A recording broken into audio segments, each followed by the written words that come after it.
Hi everyone, this is Balázs from RacingBrick, and the most wanted guest is finally back on the channel after 2 long years. Please welcome Chris Stamp. Hi Chris, it's great to see you again. It's been a while. I think the last time we talked was in 2022. So how things are going in the Speed Champions team? Hey, um, well, I don't know if you can see behind me or not, but a couple of years ago, I took a step outside and I realized that there's actually a bigger Lego city outside of the Speed Champions garage. Wasn't aware of this, but now I am. So since we did the 2023 product last year for Speed Champions, I've came into the wider world of City and I've been helping out with some of the products we've been doing over here. Wow. I think that's a massive surprise for all the fans. So can you please share a bit more about your role in the City team? Absolutely. So I'm still in the design manager role, so I'm still kind of involved with leading a lot of the products and the assortment. Um, Obviously, it was a bit of a choice on my part, decision to step away from Speed Champions. You guys know I've spent a couple of years now building that brand up. Had a lot of strategies in place of how where that brand could go. What elements do we need? What vehicles do we need? What things are you guys asking for? It's good to see the boys still out. CERN's still there, so you know he's still doing all those funky build experiences you guys see. He's still putting those together. Marin's still there as well, so the boys have still got it in a good place, and they're still making a lot of those elements that we discussed that was on that bucket list and things. Um, but we were deciding to do something a little bit different with City. We wanted to take it on a slightly different direction, and I was approached by one of my a good friend, Simon Lucas, who he's the captain of this ship. He's driving Lego City right now. And me and him, I don't know if you guys remember back in the day, the Ninjago movie. Me and him worked together on the Ninjago movie to push Lego Ninjago to a new level. We've done that a bit on Speed Champions. You guys have seen what we did with the 8 wide. So this I found was an opportunity there where we can do that maybe with Lego City, hopefully. So I've been brought in to take a bit of that thinking that you guys have now become a little bit aware of with the Speed Champions, and try and take a bit of that and put into that city environment, rethink how we approach police and fire and our construction vehicles, and hopefully it's great now that you're catching us because now we've fully launched my first full year of Lego City with Simon. First half year and second half year, you can see the direction that we've went on. So hopefully you guys can see a few different aesthetic changes and functional changes and element choice and how we apply in graphics in certain places. If it's maybe more decorations than stickers, all these different things. Hopefully you guys you'll see that and notice that when you're playing with our toys. So fingers crossed. Well, I definitely did notice a few changes, but I would love you to share any details that you prefer. So please introduce us to your world of Lego City. Sure. So it's hard. It's tricky where to begin because if you compare it to Speed Champions, in the past you've got your Ferrari and you've got your Lamborghini and your Porsche. That's one product. With City, it's very much like you've got police, you've got fire, etc., etc. That is might be 5 or 6 or 7 products. So we won't be able to go into that level of detail one to one today, but I'll try my best. Um, I think one of the first things is just to change what people think of as a city model. Even myself, like you always think of, oh, what's a city model? And you think of fire or police, or you think of um, white roofs on police cars or police vehicles, all these certain little things that come to your mind. And I think one of the things we've talked a lot about was how can you still do a police car or a fire engine, but how do you up the detail a little bit, up the functionality, let that same fire engine offer you a little bit more. Um, so one of the things about if we take our fire engine, so this is part of our fire station that we've launched, which you guys might be able to see over my shoulder. Um, it's questions about you can capture the icon, the silhouette, but how do you let it do a little bit option, a little bit more than we normally would? So with this one, you get the iconic ladder, but then it's more about also the customization features. So depending on what mission you go on, maybe you can customize your fire engine to go on that mission. So it's really rethinking how we approach the toys. Um, we've tried to do that for everything. What we've tried to do, and one of the things that me and Simon have pushed quite a lot, um, is trying to make this feel like a complete city world. So, for example, this is the first year where when we're using brands, we want to keep mentioning them. So if you do, we talk a lot about Easter eggs. If you're creating a world, it needs to feel real. And how does it feel real? Well, if you've got a go-kart event happening over there, you need to advertise it. So maybe we can reference that in the harbour. Um, if we're doing Robot Worlds, one that I'm very pleased about, maybe you can reference it on the tourist bus that goes all the way around the city. So there's a few of those areas where we don't want to approach these as standalone SKUs anymore. We're trying to really think of them as a collective city and as a collective story. So even if you pick up a fire engine and you pick up a Robot World, you can play with them two together completely, and there's nothing stopping you.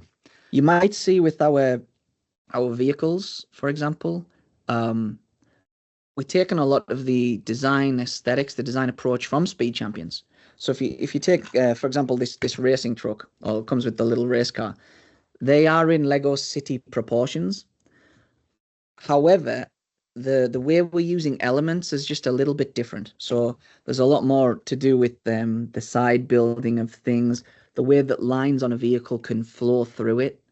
Um, that now is really, if you look at the front of this, for example, I'm so proud of the work that Corvin, one of our senior designers, has done with this, is that it's just, it all flows, but when you look at it, it doesn't feel Lego City like what you would normally think of Lego City from a build experience, but it looks like it can fit into that Lego City world. So again, it's the same racing truck that you might have seen from Lego City many times, but the way we've used elements is a little bit different than what you might have come to be used to. So that's something we've tried to do. Same with our buildings. So if I just pull up one building here, is the fire station. So the fire station that we have, what we said straight away is we don't really want straight lines. A lot of city buildings in the past have a lot of straight lines. So how can we, so for example, from the side profile, angle it? How can we do garage doors that are actually brick built and fully working rather than relying on the traditional, the shutter element, for example? So it all comes down to that. How do we do the same stuff that everybody's come to love, but really tweak the formula slightly to give you a very different visual expression? So that's something that we're really proud of. We've definitely took the design team on a journey this year. I know that as we've got to the end of that journey and we can sit back and look at the full 2023 assortment, 2024 assortment, I think everyone will feel that where we've ended up is actually in a really strong place. I'm really proud of everything we've done. But one highlight for me was the construction vehicles. And working specifically, there's a designer on our team, Robert, who is crazy about construction vehicles. He's really passionate about all of that stuff. Getting to work with him and just come up with, like, looking into the branding. So, for example, this year we worked closely with our graphic designer, Austin, to say, why has Lego City never had a branding for their construction team? Why has it always been very much a collection of cool vehicles that were only connected by the color palette? So one of the first things that I really wanted to talk about with the team was when we were looking into, I don't know if you can see this new branding, with that elephant logo, because it was like, these are such strong, huge, powerful vehicles. We need, what's the biggest animal? Okay, so elephant. That's really powerful. It's not aggressive or anything, but you know it looks mean because it's got the tusks, but it's also, everybody knows it instantly. So how could we create a brand that communicates that with just one image? So that's why we lent into the elephant. But what we talked about with these things was, how do we capture all of the necessary details? How do we capture all of the functionality? So again, increasing the level of detail and functionality you would expect from a city model, but also the element usage. So for example, an element we all know very well is the old cockpit from the 6-wide Speed Champions. Color changing that to black and then using it sideways to actually create this really gorgeous bodywork on the side. So that's a top bottom view, but so you're really capturing this curvature, and it's also curving in this direction. And then with use of diagonal lines to work with your color blocking. We spent a lot of time really figuring all of that out.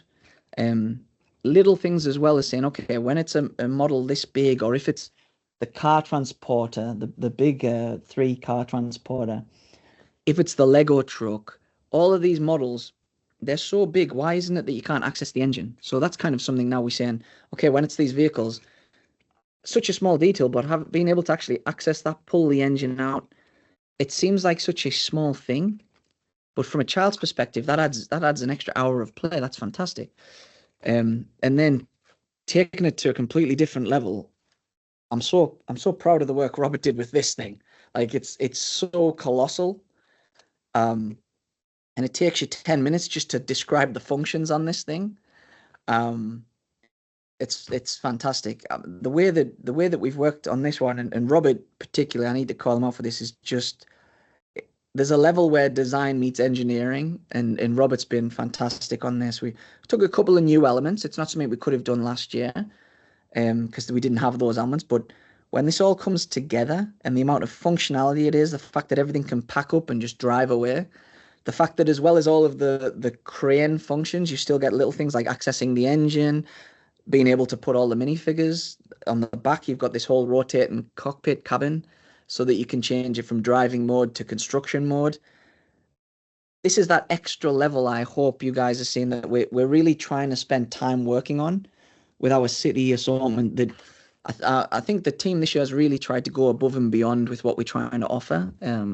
So yeah, the construction one that really jumps out to me this year is I'm super proud of what the team's done there. Yeah. Yeah, and there are a couple of new elements that I think will be very useful going forward, like the new boom piece for the crane that allows a lot of functionality in the boom. So Exactly. it's pretty cool. And also there was another one in the In the excavator. excavator. There is the 3 module long pin with a Yeah, pinhole. exactly. It's this Yeah, one right that here. yeah. So the Um, axle with pin. it seems like such a simple element. However, if we didn't have this element, you wouldn't get half of the functionality we've got in the excavator. So that's also one thing that we're talking about is how does the elements we make directly impact the models we're making. Um, so that's something that's been really great. Talking about elements, another great element we've made this year is what we talked a lot about was trucks. We do a lot of trucks in city. You'll know that yourself. And we've got the long American nose, the front nose style. We've got the flat European style. What happens if you want to take the Lego truck and combine it with the car transporter? In the past, there's been different connectors and stuff. So this year we've actually also introduced this new like trailer coupling element. Yeah. Again, this was something that was created by Robert again, who worked on the crane. Um, that's something he's been really passionate about. So shout out to Robert. Um, and the way that we've approached it is, for example, in the assortment, because the car transporter has the flat front, we know what you guys are like out there. We know that there is, and this is more to that, again, the airful than maybe the child. We know you have the big cities. We know you guys like to customize things. So we might do the car transporter in blue. You guys might really want to see it in orange. Great. Go for it. Fully recommend you guys to be creative with our models and do them in any way you want. But because of that universal connector, you can now take that short nose. You could do it in yellow and make it a Lego truck, but you can actually link it onto the back of the Lego truck, and it's all going to be compatible. It's all going to be the same heights, the same positionings.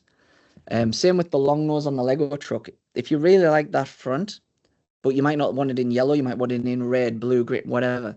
You can do that. And if you build it the same way and just change the color for whatever need you want, you can use that in any way you want, and it's all going to work in the same system.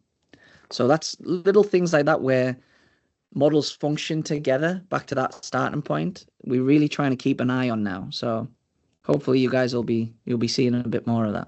We were still finding our feet on this new journey.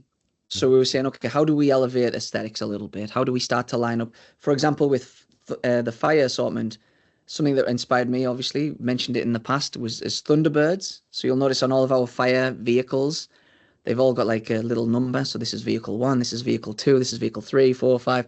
All that inspiration we can pull from anywhere. And then in the fire station, that actually references other products in the assortment. You can all be housed in the fire station. Um, Engines was something we talked about first half year, but we were like, we didn't know if it was the right thing to do or not the right thing to do. Second half year, let's just do it. So all of the vehicles second half year, you can access the engine, even the tourist bus. The tourist bus, we've done several buses in the past at Lego City, like we've done several police cars, several fire engines, several helicopters, all this stuff. Why have we never been able to access the engine in Lego City? Why have we never been able to lift that if the engine breaks down and say, okay, the electric battery's dead, we need to replace it. Let's call in the tow truck, or let's call in the local electrician or whoever to come and fix it.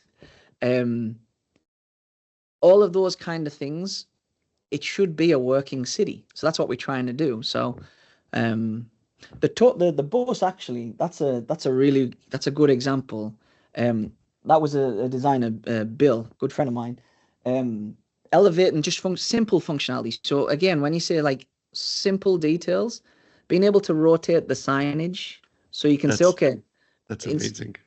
it's easy to do. You could easily just have a collection of tiles, kind of like I did on the Aston Martin DB5, where you can change the number plates. Yep. You could very easily do that, where you just have a list of locations and you change the tile. But then what happens if you lose the tiles? Does that mean you always have to carry a pile of tiles with you? All this kind of stuff. So the simple thing of just rotating the sign so you can get different locations as you're playing throughout the day. That's what we're trying to do, is just give you a starting point where it feels really real, but you can then go off and play with it in many different ways that you feel. So the more real we can make it and the more interactive, hopefully the toys will feel a lot more engaging. But this year we've tried to rethink a lot of things. We've with fire we've tried to give that a little bit of a cleaner aesthetic, adding the numbers on everything, making everything feel connected, trying to make all of the vehicles feel like they follow the same design language, not just the same color palette. Same with construction, building a brand around it, really increasing that functionality. These are some of the most impressive vehicles in the world when you see what's on a construction site. So they should be the most complex functioning models within the city assortment. Um, One that I'm really super proud of, which you probably wouldn't expect, it's one of the small ones, but it's the little emergency helicopter. Mhm. Just a helicopter. But I want to remove the word just from the conversation and say that the shaping on this, and working with Corvin, the designer who worked on this, using this new brand new cockpit piece to approach helicopters differently. Normally in city we always use those molded top and bottom pieces. There is 100% still a place for that in Lego City, but trying to rethink how do we do a helicopter, and then keeping the functionality where you still get the string, you've got the back that opens so you can still put the stretcher in the back and all those things. So shaping has been a big focus this year. Um, Probably because we've spent the last 5 years looking at Ferraris and Lamborghinis, but shaping has been a bit of a focal point.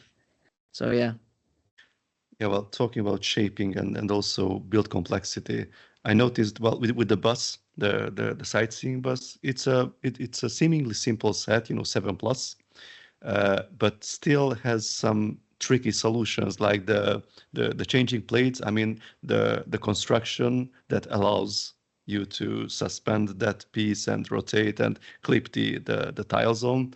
That's something very unusual in a city set. Also, absolutely, also little details like doing the red and black lines not with stickers but actually brick built, exactly. matching pieces. So that's something very very fresh and very new for city. How do you find the balance between the your it might obviously come from your past from speed champions, having all those tiny details, having them exactly, but now you are you are having a younger target audience. So 100%. how do you find the balance between the the aesthetics and also uh, a building experience for kids that's 100%. easy to build? Fantastic question. You guys know on Speed Champions, one of the big priorities I always pushed was the build experience. And that was educating. It was saying, like, just because this looks like a chair doesn't mean we should only use it as a chair. Many times I use the example of the Nexo Knight's axe as a tail light. So the build experience, having that wow factor when you're building through something, you're like, oh, I didn't know what that was going to, I didn't think you could use that element in that way. 100% build experience is a priority for us. It is probably one of the things that we spend most of our time talking about outside of just the visual expression of a product. Especially on City, because we cover such a wide scope. So I definitely push, and you guys have probably noticed this year, City is starting to use a lot less graphics in terms of stickers and a lot more prints. That's something we're really conscious of. Same as what we did on Speed Champions. If we can build it, we're not going to add it as a graphic because that kind of defeats the purpose. We're a building system. So that's something that we'll always push and we'll always lean towards. When it comes to the age marking, it's a good question because we cover everything from a 4+ model all the way up to, with the crane, a 9+ model. And what we don't want to see is that it's all consistent. We do from an aesthetic standpoint, of course, but the build experience, you're going to get different levels of child playing with this. Yes, you might get the adults who's also buying the 6+ ambulance or the 6+ fire truck or 6+ police car. However, the trick is, how do you get it to look just as good as an 8+ model, but only using the techniques of a 6-year-old can handle? And that sounds obvious and that sounds simple, but that's where, and we talk about this a lot in the design team, and a lot of the times I challenge the designers a lot with this, is that's where color blocking and shaping and line work comes really into effect. So there is many different ways, you guys know, to put elements together to create a solution. There's many different ways to build the same solution. One of those ways might be pure with stacking, so it might be more beneficial for a 4+ model. One of those ways might be with side building, so it's more appropriate for 8+. The challenge is then trying to not make them so simplistic that the 4-year-old doesn't want to play with the 4+ model, or the 5-year-old doesn't want to play with the 5+ model because they're so distracted by the older models. So it's where build experience meets aesthetic. That's how you kind of achieve it. Does that make sense? Yeah, absolutely. A good example of this, and one that I'm actually probably one that I'm super people overlook because it's one of the smaller ones, but I'm really happy, is the 4+ spaceship. So the 4+ spaceship, a 4-year-old can build it, and it follows all of our 4+ guidelines. But there were several designers internally when we showed them this and it was aligned up with the rest of the space assortment, they would look at them and be like, oh, is that only 4+? Because just the simple use of building something and angling it down, all of a sudden you've got something which could usually look like layers, that all of a sudden you've got a little bit more shaping to it. And that 4+ model now all of a sudden looks the same aesthetic as what we would do for 5 or 6+, even though the build is still for a 4-year-old. So that's a good example there of where we can use shaping and building techniques to our advantage. There are some cases where us builders don't really understand why a certain decoration was chosen to be a print or a sticker. So, for example, there's the big yellow delivery truck.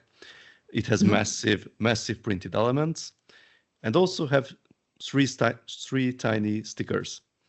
So if you can share anything about the decision-making process, or how do you handle this? Because that set has especially a lot of printed parts, which is always welcome by the fans. But how does it happen that at the end, oh, but we have 3 stickers to add?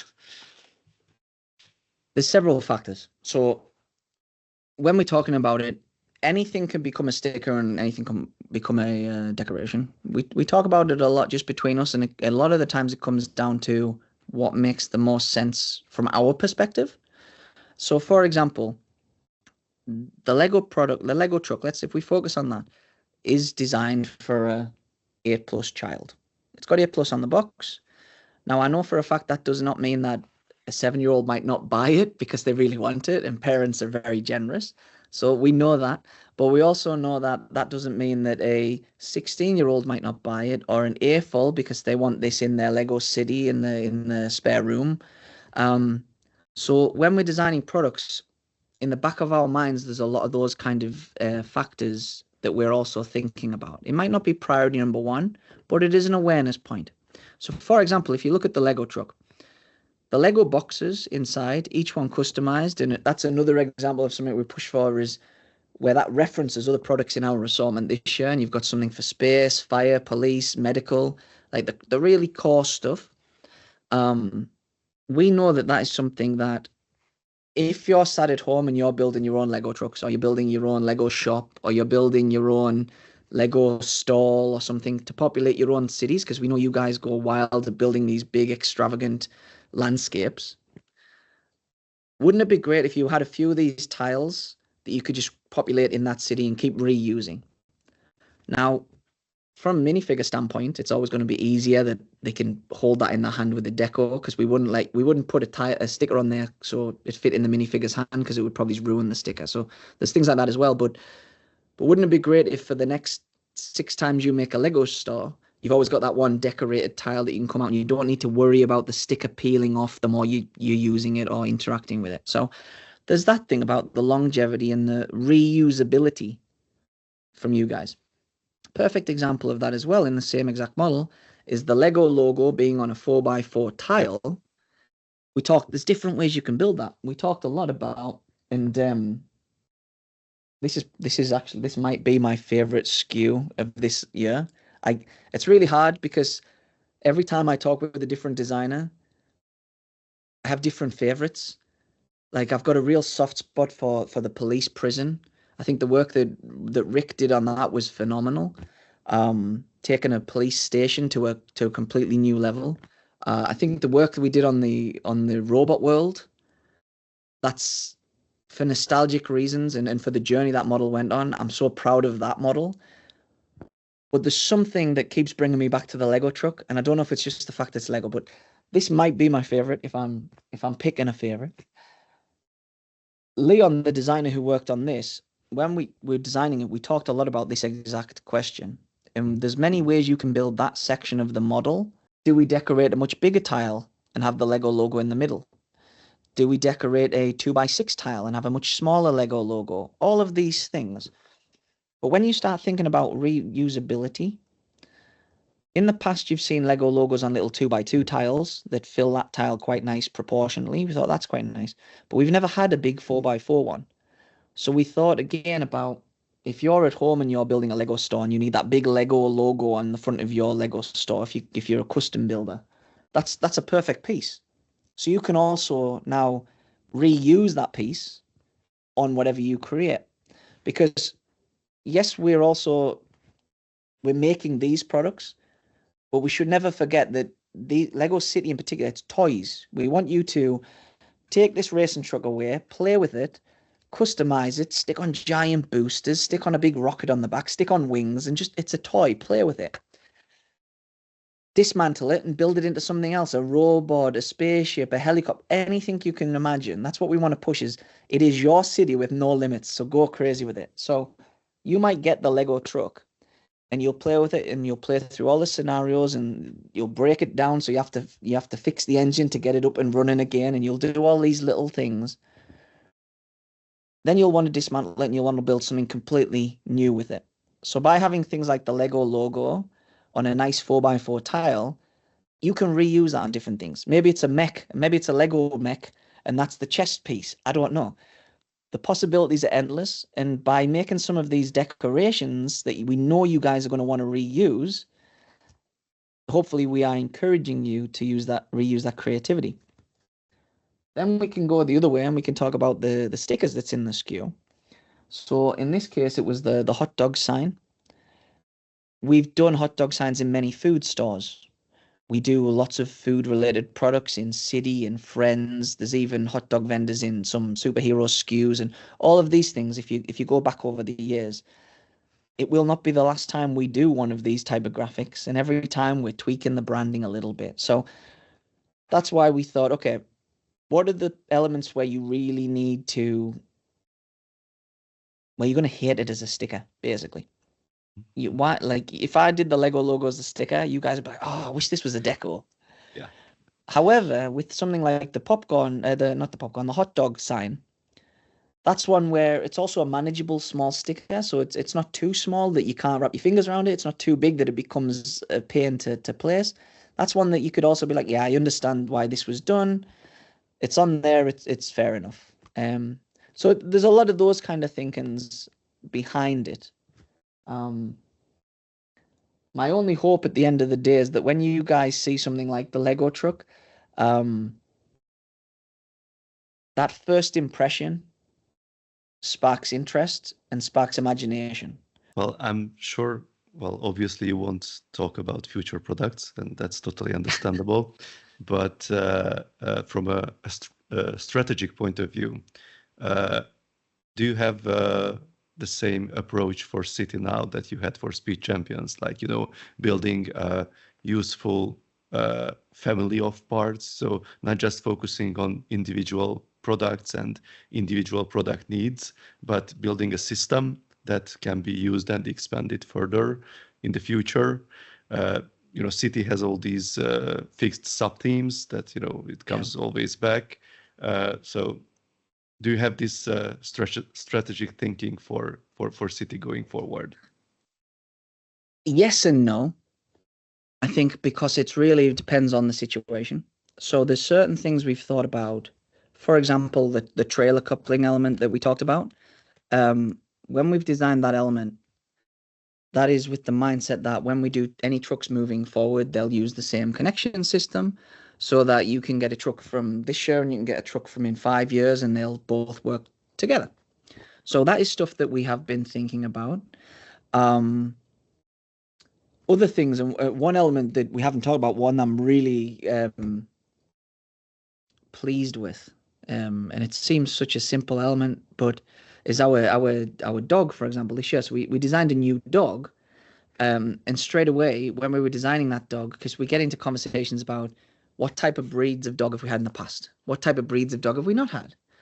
Where this year we said, okay, but what if we did one dog, and we could use it in many places, but it wasn't just changing the color. So that's why this year we said, okay, what if it was a dog with a jumper, and then you could actually literally put the branding of fire, or you could put the branding of police, which we've done, because you see the dogs with the body armor, or you could do the Christmas jumper, or you could put it in the bright colors for it being a guide dog. Um, so there's things like that when we're thinking about new elements in terms of how do we do that element, but we can use it in multiple places. But I wouldn't say that this now becomes the only dog we ever use in Lego City. So that's what I mean by yes and no. We'll always look at how an element can be reused rather than this being a one-off element. Um, there is a few examples. For example, this year we've introduced gorillas for the first time in Lego system. Really happy by that. We've updated the tiger with a new proper tiger mold and introduced the new orange and stuff, so it really looks right. That is less of a reusable element because you're not going to get a gorilla in every SKU possible. Like, oh, there's a tourist bus and a gorilla. Um, so that will be an element that's maybe used every 10th product or something. Like it's going to be used a lot rarer than a trailer coupling. Or we introduced this year in City, we introduced this new 1x5 Z-brick. That's an element which it's going to be used in so many places we don't even know yet because it's just an element that people have asked for a long time.